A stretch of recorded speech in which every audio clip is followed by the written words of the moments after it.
Today is Thursday, April 11th, 1912.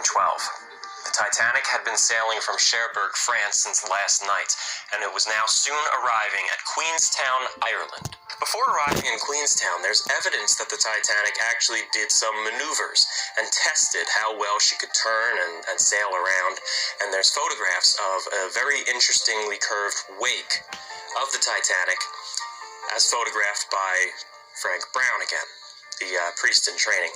Interestingly, speaking of wakes, and speaking of Francis Browne, the priest from the Irish novel Finnegan's Wake was based off of Francis Browne, as the author was friends with Father Francis Browne later in his life. At about 10:30, it arrived into the harbor, and it rounded the island and passed Roche's Light. It did not come all the way up to the quayside, just like we see with Cherbourg. Now, very often, people say that it did not enter the Queenstown harbor because the Titanic was too big. Well, that's not necessarily true. The Queenstown harbor is one of the largest in the world, at least in terms of size and what you could fit in there. It's certainly not one of the busiest. It was definitely one of the largest, and size was not the restriction for the Titanic. In fact, it was turnaround time. By the Titanic coming in, and with two tenders coming out, the America and the Ireland allowed the Titanic to enter the harbor, pick up passengers and baggage, and drop a few people off, and turn around as quickly as possible and efficiently as possible and get back to sailing across the Atlantic. In Queenstown, Titanic picked up over 200 additional passengers and dropped off a small handful. I think it was only about 7 passengers who were dropped off in Ireland, including one crewman who actually jumped ship. He signed up for Titanic's full voyage.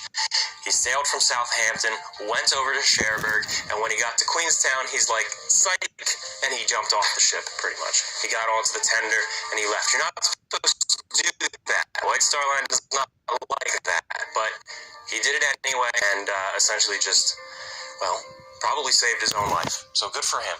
After Queenstown, Titanic leaves behind land for the final time, with Ireland behind it. The third-class passengers, mostly ones from Ireland, gathered on the poop deck and watched their home country leave behind them onto the horizon. Third-class passenger Eugene Daly played his Julian pipes. I think that's how you pronounce it. It's like bagpipes, but it's not. It's Julian pipes, something like that. I'm sure someone in the comments knows how it's pronounced. But he played Erin's Lament, as well as a few other Irish hymns and melodies, as his homeland disappeared behind him. And this caused a lot of the Irish immigrants to cry. They would probably never see their homeland again, even if they did survive. The rest of the day was relatively uneventful. Passengers and crew settled into their daily routines. There was some shuffling around. A few passengers in particular in second class were not happy with their accommodations and complained to the purser quite a bit, and some passengers were shuffled around. The day ended relatively uneventfully.